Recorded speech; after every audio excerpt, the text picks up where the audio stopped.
Hey, good evening to my 0 to 1 million community. Listen, I created a podcast so that we can have a community that we can work together, learn together, and have economic empowerment. Now, I never said that everyone would be rich from this. But what I wanted to do was to make sure that with what you had, you were controlling your resources and managing your resources so that you can live the best life that you could. Now, I introduced something called the Amasi technique,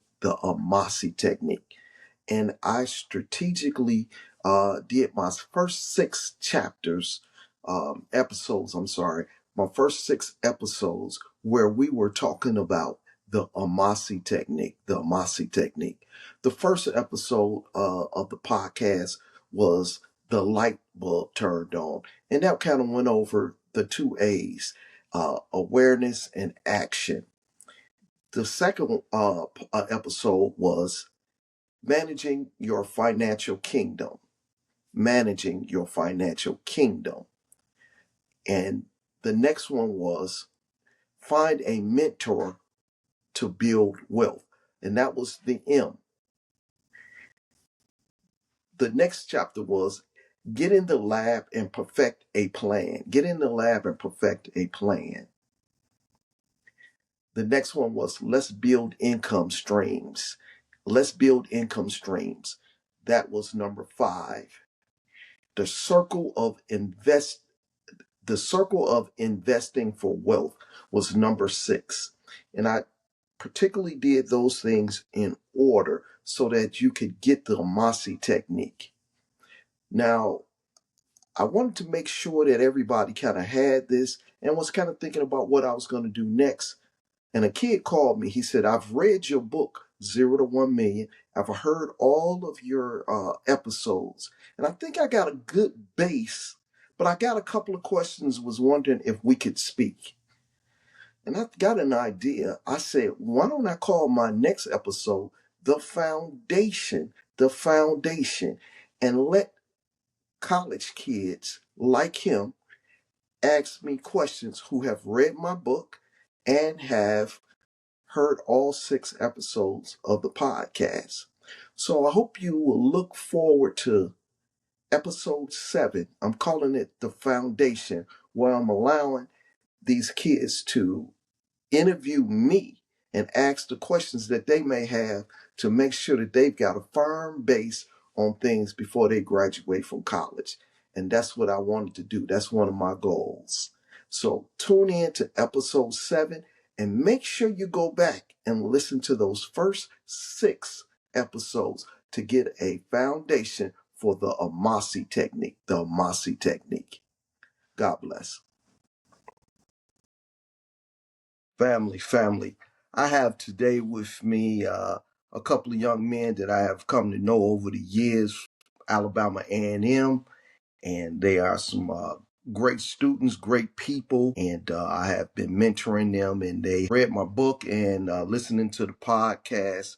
So I thought they would be great people to bring on. My hopes was to create a foundation in which you could understand where we're trying to go in the podcast. And I think they would be a great representation since they have diligently been listening and reading to see if that is true. And so I'm going to give them the opportunity to introduce themselves and ask me some questions that they have about the book or the podcast, and just to make sure that we kind of cover everything. Uh, you guys go ahead and introduce yourself. I won't talk long. I want you guys to have your say. How y'all doing, podcast family? My name is McKelton Johnson. I am currently a senior business administration major attending Alabama A&M University from Nassau, Bahamas. I am a Spring 24 initiative of the Delta Gamma chapter of Alpha Phi Fraternity Incorporated, where I serve as like the district assistant district director here at A&M and within the state of Alabama. And so, been pleased to be on the Royal Corps with Kobe for 2 years, and total of 3. So that's just a little bit about me, man. Greetings, family. I'm Jacoby Forrest. I'm a senior major in business administration, concentrate MIS, minor in marketing from Mobile, Alabama. I served as a road recording advisor. Then I went on to be a leader inside my community. I'm a team director at James A. Lane Boys and Girls Club, and I'm just a family guy. All right, all right. I'm pleased to have you on. And McKelton, '06 to the good bros. So go ahead, and whoever is going to start first, let's. Okay. Mr. Jenkins, I have a question about one of the podcasts when it's titled Managing Your Financial Kingdom. As a college student, how can I stick to that diet that you mentioned and being disciplined with my money, especially to better my chances of being successful in an environment full of distractions? Yeah, so right now I consider you to be in the lab. You're in the lab getting yourself together. So education is very important and you're doing that and you're doing that. You're a business major. There's some things that you need to know about financing, business management, accounting. You're getting those things. So you must educate yourself because those things are very, very important. Set financial goals. You need to know where you're going, so set those goals. If you're just on a journey and you don't know where you're going, you just walking. So you want to have some goals where you're trying to go. Create a budget. Now, I always tell people that your budget has to be with some sacrifices to it. We have limited amount of money as a student. Now you may be using creativity by cutting hair, maybe you doing Uber, maybe you working part-time jobs. Well, that little money is you have to hold on to those resources. And so you have to set a budget and maybe you say, I'm going to spend this amount of money, I'm going to save this amount of money, and you stick to that. And there has to be some sacrifice and discipline with that. And the next thing is your network. If you are if you are hanging around with people who are just spending money and doing things, sooner or later that'll get to you, and you'll say, "Hey, man, I want to have fun too." So it's important that you network and you surround yourself with like minded people, so that you can do some of the things that you want to do in life. So your network is important. People who are going to introduce you to people who are going to talk life into you and say, I see you, man, you're doing the right thing. That's a very, very important thing when somebody is speaking to you and saying, like, you're doing the right thing, stay on track. So, yeah, those are the things that I would tell you. Saying like pay yourself first.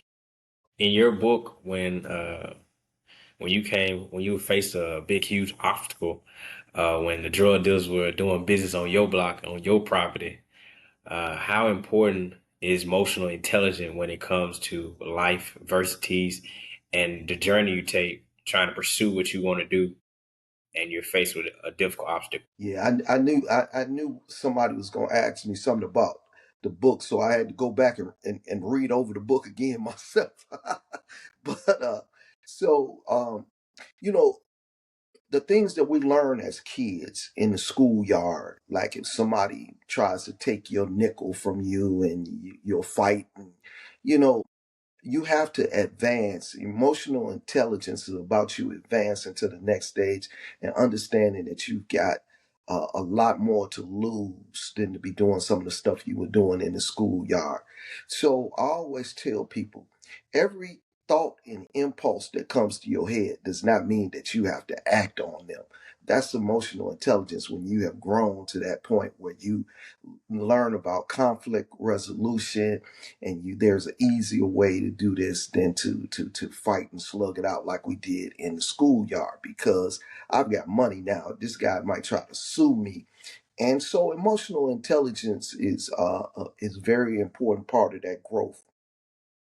Now, I had made a lot of plans, and I really did think that I was ready for to go into business and deal with these tenants. But when I got out there, I realized that there were things that I had not thought about and planned, and that always happened. And you got to go back to the drawing board. In that particular situation, there were many other options that I could have taken, and I took the wrong one after I look back on it now. But based on where I was and what my thought process and immature mind was, I took the macho, I'm from Chicago type action. And but really I'm above them. I have to outthink them, and so I have to be mature. And so I learned from that particular situation and learn how to use emotional intelligence to control myself and to use conflict resolution type things. But great question. And I want to talk about the book as well, but fast forward to chapter 4. You know, you talk about using other people's money. Where did that idea or method ignite from, and when did you know it was time to initiate that? well, any investor realizes that you can go further using other people's money than if it was just using your money. We are a society of records, though. We're a society of records. So uh, your record of paying back is very, very important. It's your credit. And if you have established a good credit of paying back, that option is available to you to use other people's money. Now, whether that be you getting 3 or 4 investors together and saying, hey, listen, you guys put your money up and invest in me. I'm going to give you a certain portion of the proceeds and we'll buy buildings. You using somebody else's money.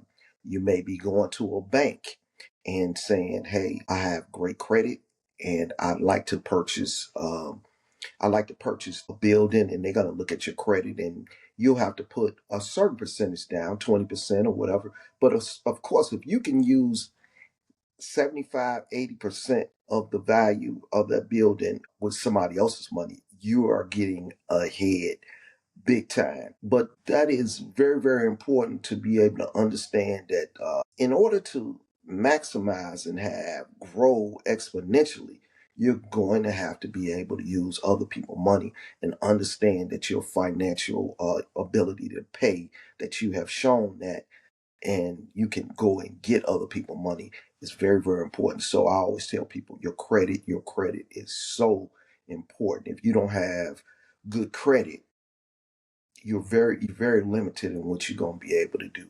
You can have a criminal record, but if you got good credit, you can still buy things. So I don't want you to have either one of, but I'm just saying that record there, that financial record, is very, very important. So just a miniature question there for what would be you considered, especially in the investing realm, a good base credit to have, a good credit score? At least 700. At least 700. You go in, Okay. you know, especially when you start talking for $500,000. Uh, yeah, your credit score got to be pretty high. Mhm. Right, right. It's got to be pretty high. And so we work on that, and we want to make sure that when we go into a bank, that we feel very comfortable that they're going to give us the money, and we try to build relationships with the bank as well. I tell you, go into the bank and talk to the VP of the bank, show them your credit score, show them your business plan, so that when you call him, he's like, oh, okay, this is this young guy who I like him. Okay, come on in, man. We'll talk about this. And that's very, very important. But there's no talking. There's no talking when you have bad credit. So I know you mentioned in your book having properties or dealing with properties more so in the northeastern side of the United States. How has it been, or what has been your approach if you have being now in the south, being more so in the south? What's the difference? I know that comes to the Massey method, being aware, and you talk about action. So how has that been? So when you're talking about the different areas, it's no different. It's just supply and demand. In the Huntsville area, when I moved here with my wife, it was a situation where there was not enough supply in houses. So as soon as you look at a house, maybe to buy for or to rent, they were getting $30,000, $40,000 over. the asking price because of the supply was so low. There was not enough houses for the people. You know, when you get in a situation where Toyota is building a new plant, where you have the FBI is moving 10,000 people, NASA is moving people, the Army base. Huntsville is a hot spot for people coming, so there's not a lot of the supply in the Northeast. In situations where you can find where the supply is high, it's just a lot of houses. There's boarded up buildings. There's just a lot of places that you could go and say, like, I'm gonna buy this house. Well, if the demand is low, and the supply is low, then the house, you can get a good deal on something. So you always want to buy as an investor low. You want to buy when it's low. You don't want to buy when it's high, and that's stocks, whatever it is. You want it to be low, and I'm going to jump in now. And so that has not been the case since I've been here for the Mm. last 5 years in Huntsville, Alabama. And it probably won't be that way anytime soon. So So you're saying you don't think it's gonna be low no time soon? no, no, no. It's still a very hot market. But Mm. if you want to be on the ready, if it ever kind of drops down, then you'll see me get active. Okay, okay. Encapsulating like everything that you talked about in the book, which chapter would you say execute or show a good example of the Amasi method that you talk about? Yeah. When I think about that, there's a couple of chapters that I could say, but if I'm gonna say something definitive, I'm gonna say I think it's chapter 5, favor ain't fair, right? Because that was a situation where coming off where my mentor had passed away, and I really had to make a decision because the reason why I really got into real estate was to pay for school for my son, and I had got to that point, and so people started saying like, um, why are you thinking about buying more buildings? Why are you trying to go this far with it? You got a good job. You making a little money. You got a little something. Let's just stop. Just stop. And the one thing about being married, you have to convince somebody else, right? So my wife was like, "Yeah, no, we're not doing nothing else. Just drop that, right?" And so when the Mossy technique really was about me being married to a black and white situation, wife, well, she's an accountant, and there's no abstract to her. She's got to be able to see what you're talking about.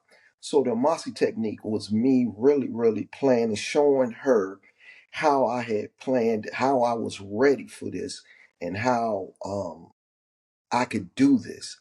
And so being transparent, it was not the Mossy technique was not about me applying uh, applying this in the beginning. It was about me proving that I could do it further to my wife.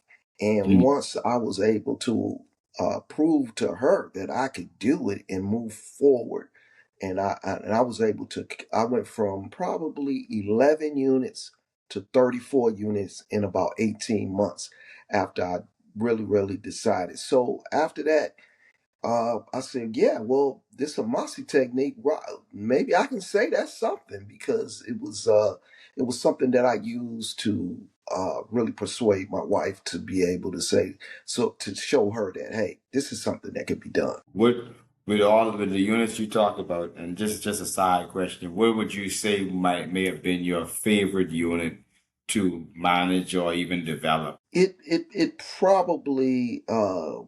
probably was the first one that I purchased where I cold called the lady in California, and it was a boarded up building, and there was so many things that could have happened, and it just seemed like that was where I had gained a lot of confidence, and was able to put people in there, and so I said, hey, I you know what? I'm a professional real estate investor now. You know what I'm saying? So that was probably my favorite, where I just kind of could stand back, and after I had rehabbed that whole building, it was boarded up, put windows, roof, all everything in there, put people in there, and just could stand back and just say like, wow, look what I did. I really am a professional real estate investor. So I think that one was when I really thought I had made it. Well, in today's climate, and we have to realize that I started investing like in 2020. I'm not in 2000. I'm sorry. So 25 years ago. Is a different climate. But I think that I would stay the same. I kind of, without having like somebody to hold my hand through the whole process, and some of it you just learning from trial and error. I think I did the best I could. One more question. You spoke about time management with your personal life and then your work life, and then having these many units. How were you able to balance that? Man, I was pulling my hair out a lot of times, and sometimes I you're see. gonna be short. You're right, right. You're right. I pulled it all out, right? And it turned gray, all. But it really is tough to do that.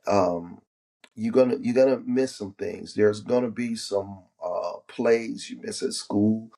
There's gonna be some late coming home. And there's just not enough of you, and that's really when I decided that that's as far as I can go, is when I could not divide the time any further without um hurting something. Either I was not going to be doing a good job managing the properties, or I was not going to be a good dad. uh my job, so you got to make a say, this is as far as I can go. And it was a point in which I had to decide whether I was going to quit my job, uh, uh, or do that and get more, or hold on to my job and just kind of stay right there. And so I mean, those are decisions you have to make, and I don't regret the decision that I made. I had a great job, and I got a retirement check coming. So I don't regret it, but it is something that you have to decide. So, but hey, listen, man, I hope you guys are enjoying the podcast. I am trying to be transparent and personable, and build a community. And I really, really appreciate you guys jumping in and asking me some questions. And I think that the audience are really gonna enjoy what you did. Appreciate it, man. You guys enjoy your senior year, and I'm looking for big things from you guys. Looking for big things from you guys. So I Appreciate the appreciate you. opportunity, man. Thank you. Yeah, thank you, boss. All right now. All right. So family. Had some students from Alabama A&M on earlier, and now I got the brothers. These two guys happen to be alphas, my frat brothers, and they are from Alabama State. They're going to be representing Alabama State, and these good brothers have read the book and listened to the podcast and have some questions. And I want to answer the questions because there could be young people just like them who are thinking about some of the same things. And so they are a representation of young people that could be having the same questions. And I want to make sure that people understand that they have to get some financial literacy. And so I appreciate you, my young frat brothers, jumping on. And I want to give you guys an opportunity to introduce yourself and all your accolades. So it's Aaron and Don. Go ahead, Aaron, start off for us. Yes, yes. The test of a man is the fight that he makes, the grit that he daily shows. My name is Aaron Demetrius McNeil Jr. a senior psychology major, sociology minor at Alabama State University. I'm the SGA executive secretary, and I'm honored to be here. Great, great. All right, Don. Yes, sir. Yes, sir. Yes, sir. Can y'all hear me? Yes. All right. Good afternoon, everyone. My name is Don Quavion Bourne. I'm a junior marketing major with the minor psychology at Alabama State University, and I currently serve as a student orientation services president. And I'm, good to the 06 bros. Yeah. Good to the 06 bros. All right. All right, Aaron. Let's start out with you, Aaron. What's the first question? We'll give you three and then give Don three. What do you have? Of course, between reading the book and listening to the podcast, I had a few questions that definitely stood out. Question number one for me would probably be, what are some common things that make college students in particular avoid seeking mentors or staying in touch with their mentors after seeking them out? Well, first, it probably would be rejection. I mean, I know for myself, I'd be like, man, this guy, he seems like he's really, really up there. He probably doesn't have time for small town college student like me. So I would say rejection is probably the first one. I'm afraid of being rejected.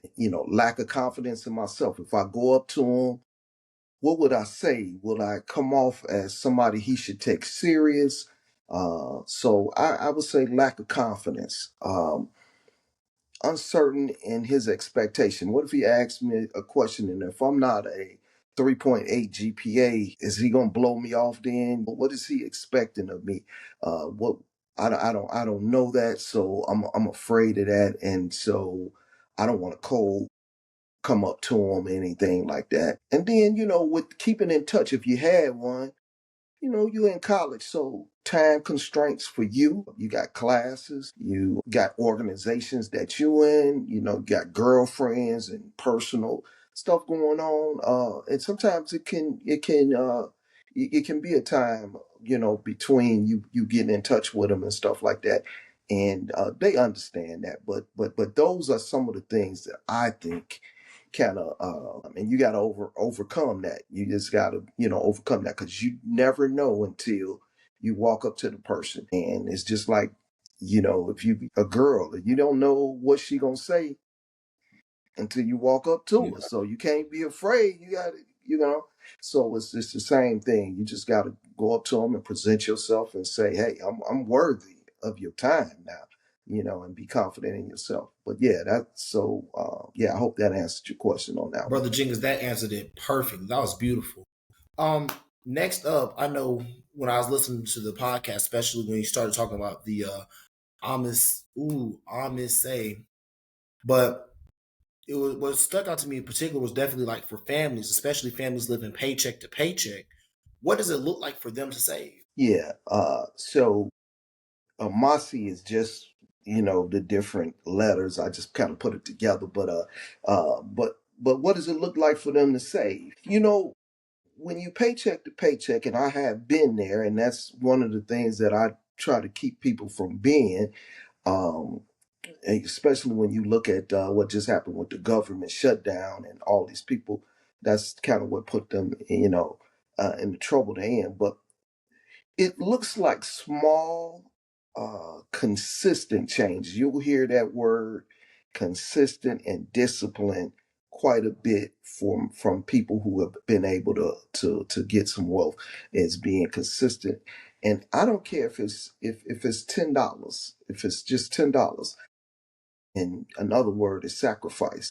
So when you I'm sure if you was to spread your bills out, right, analyze your bills, and you would look at something that you probably could sacrifice and say, like, yeah, I really don't need that. I don't need to eat Chick-fil-A every day. I don't need to get or whatever. You can sacrifice something.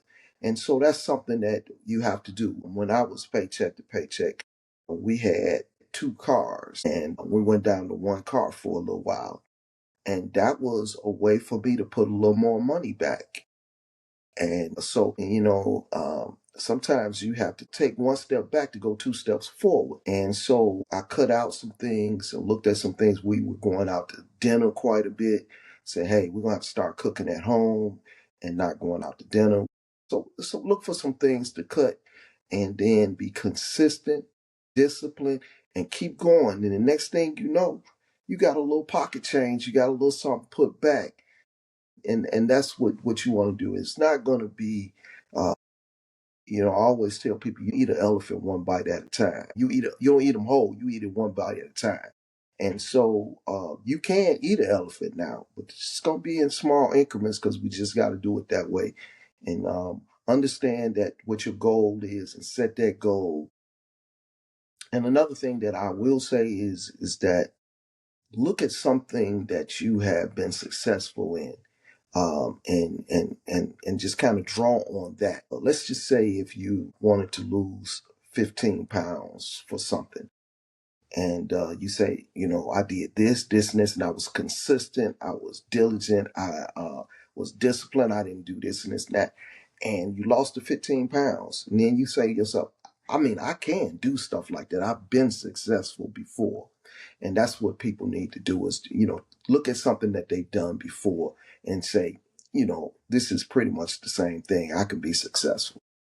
Okay, that was beautifully spoken. Beautifully spoken. My final question, this was more so for college students, is how should a college student go about broadening their perspective in terms of financial gain and the value of a dollar? So, the first thing is I always tell people explore your income sources and the value of your skills. There are some skills that you have that you're not using. Let's just say if you cut hair, cutting hair in the dorms or something like that. Let's say if you fry the best catfish ever. Let's say if you make pies and cakes. Man, you start selling stuff. When I was a kid, I had a little girlfriend in middle school, and she asked me to buy her a present for Christmas. Well, I went to the candy lady store and bought penny wine candy and was selling them for a nickel. I paid a penny. I was selling them for a nickel to kids. And they was like, "Man, you only paid a penny for this." I said, "Yeah, but I got it right here. You want it or not?" And they was giving me a nickel. And next thing you know, I had saved up enough money to buy my little girlfriend a present. But you know what? I took it over there to her, and her daddy said, "Ain't no 12-year-old boy supposed to be buying my daughter no $50 present. You take this back, whatever." But I knew I had done something good. I was like, man, I got some skills here. I can get some money together. Network. You have to make sure that you are around people and people are putting stuff in your ear that lets you know that you can do this. This is what this a value a dollar is, and this is what you need to be doing. So mentors are important. You need to find you some mentors to be able to tell you. And the friends that you hang around, watch your people, places, and things. If the people that you're hanging around, uh, they're not going the same way and are not talking the same, then that's going to pull you down. You're not going to be able to grow. Budget and understanding expenses. As I told you, to lay out your expenses and be able to be disciplined and be able to say, like, I don't need this and this and that, and understand what your goals are, and you'll be able to do anything you want to do. You'll be able to do anything you want to do with that, because as I used to tell my kids this all the time. If you're only making $100 and you are consistent and disciplined with what your money and how you're doing it, when you make 100,000, you'll be able to do the same thing. But if you don't have anything when you making $100, you're not gonna have nothing when you make 100,000, because you're undisciplined and you don't and you're not doing the right things with it. And I'm very transparent that I had a problem with that and had to overcome that myself. And that's the reason why I talk and teach and stuff like that. So yeah, I hope that answered your question on that. Yes, sir. Yes, sir. All right. Don, my man Don. All right, Fred, what you got? Okay, so I got three questions. So my first question is, in your book and podcast, I appreciate how motivational, transparent, and personal you are. How do you effectively package your business and financial information at the same level to ensure it reinstates within the audience from varying economic behaviors and educational levels? Okay. So let me first say Yeah. this though. It's kind of hard for me to say what it is going to be when it's only I'm kind of new at this, so I'm kind of uh, checking with people like almost like a survey myself when I'm listening to people and somebody says to me like, "Hey man, you're doing good," it's motivational to me. So I'm trying to figure out, am I doing a good job? Am I being motivational? But my intent is to be transparent. I want to people to understand that I'm not trying to just say all of the good things that I've done. I'm talking about some of the bad things I've done. I'm trying to build a community because communities, you can learn from other people. If it's just me you learning from all the time, then it's kind of boring. It's the same story, same thing. So the fact that I got you on and you asking me these questions, some other college students say, man, I like the fact that Don was asking these questions and getting this information for us. So it's a community, and people find that more relatable. They can relate to you, more than they relate to me sometimes. So just having different people on and being relatable is one of the things. I'm not asking anybody for any money. I'm not selling anything. I'm educating people. So that's what my intent is, right? So it's early on, so I can't really say uh, what people think I'm doing or what, I'm just kind of saying what my intent is to be transparent, educational, being a community and having people that are on my podcast from my community. And then that's kind of where I'm trying to be different. That's what I'm trying to be different. And also when I say let's make money while you sleep, I see you, I have been you, and I want to empower you. That means something, right? Because when we say, man, I see you, that means something, man. That people are looking at me and stuff. And when I say I have been you, I want people to know that I'm not looking down on you. I've been you before, and I'm trying to empower you. So that means something to me, and so that's I feel like that's what's different. Okay, yeah, thank you so much. That was very beautiful. My second question, since listening to your podcast, what makes your podcast different from other real estate or wealth being shows? So it's very similar to some of the things what we just talked about. I try to be transparent right up front. Um, And another thing that I want to people to understand is lifelong learning. Some people might say, I'm 50 years old and it's too late for me to learn things. No, I want people to come on and say, hey, I learned so much from your podcast and now I'm changing some of my behavior. I'm doing some things different. I got a budget now. I'm changing some of the things, making some sacrifices, being disciplined. And you can do that. You can learn for the rest of your life. If you stop learning, then it's really time for you to go and die. So I believe that you can learn for the rest of your life. So and as I told you before, really, really don't want anybody to think that I'm trying to sell anything. I just want to be relatable. I want people to understand. I want people to understand that look, man, we can learn from each other. And this guy is certainly not trying to act like he's never made a mistake before, never did anything wrong before. So I think I think people will kind of make that say I'm relatable, and that's the difference. Okay, yeah, okay, that was really good. My last question, for you today, what's one principle or mindset shift that helped you go from 0 to 1 million? That's a that's a big question. The mindset, huh? Um, so So your mindset is probably generally when something happens to you. And I started talking to people, and when I would say to them like, "Hey, man, like to me, I'm not doing no better than I was when I wasn't making money. I went to college and now I'm still broke." Well, people started saying, "Well, that's just that's just life, man. That's just life." That's why I say college ain't all that because you still broke. And so, I said, wow, something is not right. And so I started reading and I started studying different people in there. I started studying their characteristics, their traits and behaviors. And I said, they're different from these guys that's telling me that that's just life. So I knew that I had to get away from them, change my scene, and go underground and just start to really studying these behaviors and these people who were doing well. It's not necessarily it's not necessary that you study what they did. So like if a guy says, I build cars or something like that, well, I'm not. That doesn't matter. It's the characteristics, the traits, and the habits that he had that you need to study. So I started like making a list of it, and like we just said, somebody who was able to make sacrifices, disciplined, consistent, somebody who was able to be a decision maker, analytical.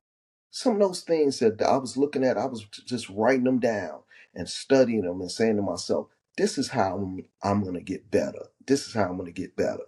And then once I started doing those things, I started seeing some differences in myself and some confidence in myself, and I became a different person. Well, when people say like, it's going to be only 20% of the people are going to make it in this, you might not want to do this because I'm in that 20. I'm going to make it. So that's the kind of a situation that you get in once you change your behaviors and habits and traits and stuff. So that's kind of what happened for me. I'll say that. So listen, man, you guys gave me some tough questions to think about, man, and I appreciate that. And I hope that the questions that you asked kind of some other young people were thinking about and are happy that you guys asked those questions. I mean, I had an opportunity to ask. And I'm looking for big things from you guys, and I think you guys are going to do big things in life. So I appreciate you jumping on, and